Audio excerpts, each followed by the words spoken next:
애플이 지금 창신 메모리한테 빠꾸 맞았잖아요. D램 가격 후려쳐서 야 우리도 좀 공급해달라 했는데 창신 메모리가 야 뭐 SK하이닉스 삼성전자한테도 지금 계약을 못 따르면서 우리한테 뭐 가격 후려치냐 하면서 창신 메모리가 애플 깔 줄 몰랐는데, 그러니까 지금 갑이 누구예요? 애플이 아니에요. 예, 창신 메모리면 지금 D램의 거의 4위권, 5위권 회사인데도 애플한테 갑질을 하고 있단 말이에요. 그럼 지금 갑은 누구다? 메모리 회사입니다. 안녕하세요. 천하투자자문입니다. 8월 들어와서 강했던 시장이 최근 들어도 조정이 나오기 시작했습니다. 지금 떠드는 얘기로는 뭐 금리 때문에 빠지고 있다, 뭐 반도체 다시 빠진다, 뭐 SK하이닉스 100만 원 간다, AI 버블 터진다. 지금 일주일 사이에 뭐 조금 조정받았다고 해가지고 막 악재들이 계속 쏟아지고 있거든요. 저는 이제 이번 하락의 원인이 꼭 금리 때문은 아니다, 한편으로 또 기회가 된다라는 관점에서 오늘 방송을 한번 준비해봤습니다. 지금 금리는 좀 왜 올라가고 있느냐, 그리고 폭락 나고 있는 반도체 뭐 사도 되느냐, 지금 이제 위기론, 위기의 가능성이 높은가, 요 세 가지의 주제로서 한번 다뤄보도록 하겠습니다. 좋아요, 구독 버튼 한번 눌러주시면 또 영상 제작에 또 큰 힘이 됩니다. 일단 지금 국채 금리가 10년물 또 30년물 계속 올라가고 있어요.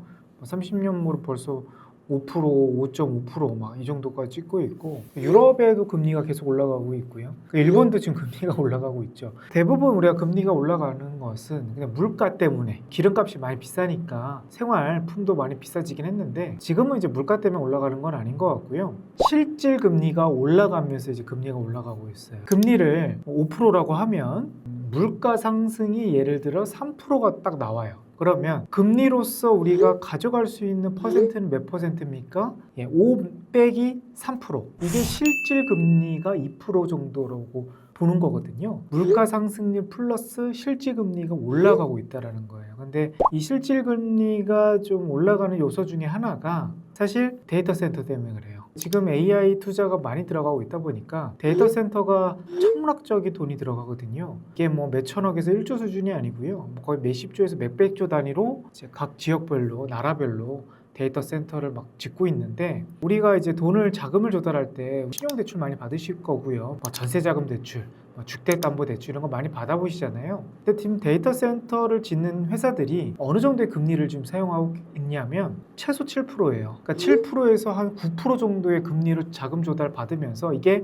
1억 받는 게 아니잖아요. 거의 몇 천억에서 몇 조 단위로 대출을 받고 있는 건데, 그러니까 우리가 지금 몇백만 원, 몇천만 원 빌려도 갚기가 쉽지 않은데 몇 조 단위로 이거를 금리를 7%, 8%로 받아버리면 이거 이자도 갚을 수 있을까에 대한 의구심이 나오는 건데, 가장 큰 문제점은 AI가 돈이 되느냐, 여기에 대한 의구심이 계속 쏟아지는 거죠. 뭐 이게 올해 3월 달부터 계속 나오고 있었던 문제였는데, 이제 연준이 확실히 금리를 내리겠다라는 스탠스를 나오지 않았잖아요. 야, 그러면 이게 실질 금리가 더 튈 수 있는 가능성이 높겠다라는 우려감에, 그리고 AI가 지금 막 성장하는 것 같은데 돈을 버는 것 같지는 않거든요. 그냥 뭐 돈 버는 건 뭐 SK하이닉스, 삼성전자, 반도체 회사들이 돈을 많이 버는 거지, 뭐 AI로 뭐 활용하는 그런 업체들이 돈을 많이 지금 벌고 있는 것이냐, 여기에 대한 의구점이 복합적으로 좀 터진 것 같아요. 그러면서 좀 조정이 또 잘 가다마다 이런 또 이슈에 한번 급락이 나오는 부분인데, 저는 이 고금리가 오래 갈 것이냐, 그렇게 보지 않아요. 이게 지금 데이터 센터의 투자를 금리를 7%, 8%씩 받는다고 말씀드렸죠. 근데 대출이 안 나오는 게 아니에요. 왜냐하면 돈이 되는 게 지금 보이고 있거든요.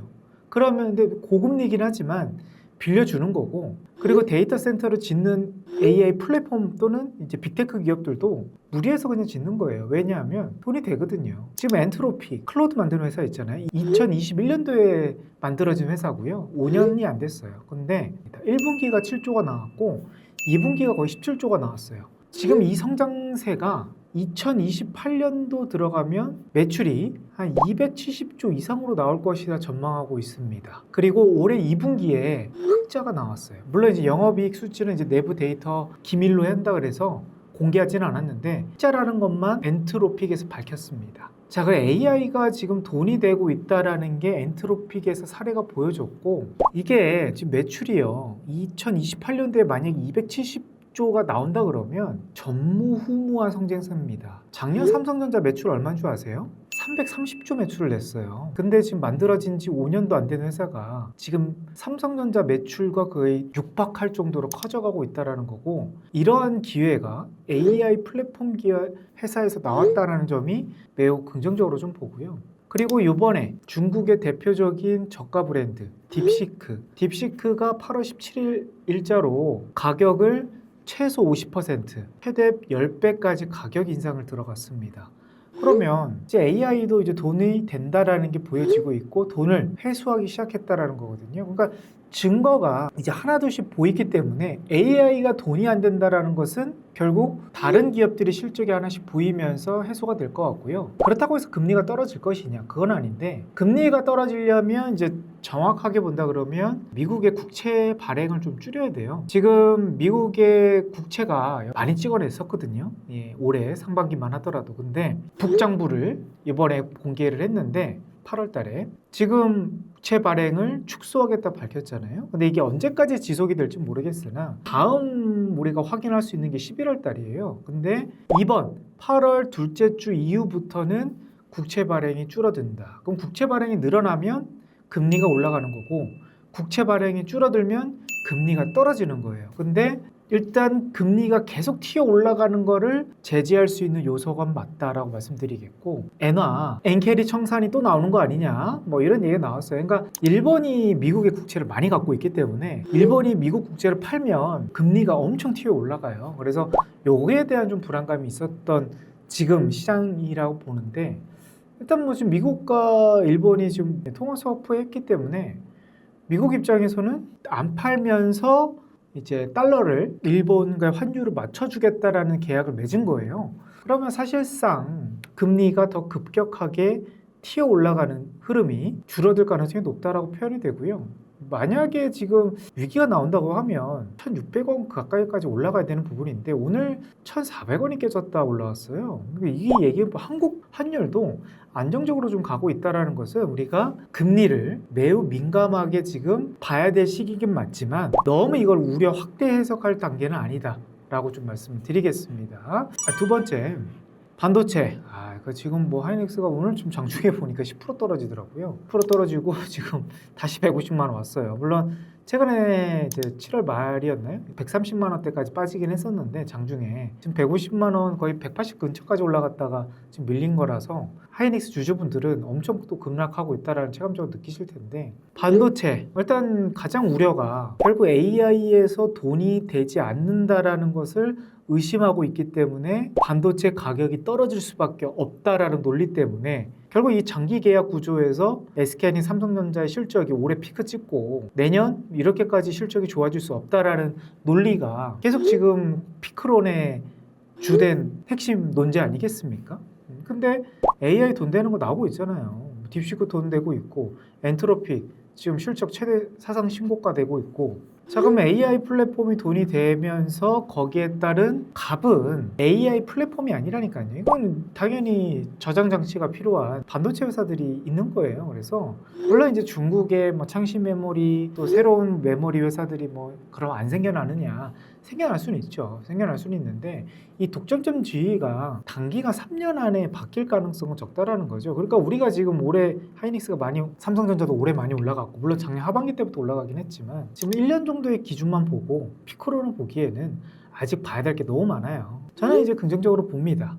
지금 150만 원까지 빠지고 140만 원까지 빠진다 그러면 야, 이건 뭐 기회다. PER이 뭐 5배도 안 되기 때문에 이거는 단지 8월 달에 반등이 나오느냐 안 나오느냐는 기준을 우리가 예상할 수는 없어요. 하지만 이건 연말 정도에 보신다 그러시면 지금 가격보다는 올라갈 가능성이 높다라고 좀 말씀드리겠고, 애플이 지금 창신 메모리한테 빠꾸 맞았잖아요. D램 가격 후려쳐서 야, 우리도 좀 공급해달라 했는데 창신 메모리가 야, 뭐 SK하이닉스, 삼성전자한테도 지금 계약을 못 따르면서 우리한테 뭐 가격 후려치냐 하면서 창신 메모리가 애플 깔 줄 몰랐는데, 그러니까 지금 갑이 누구예요? 애플이 아니에요.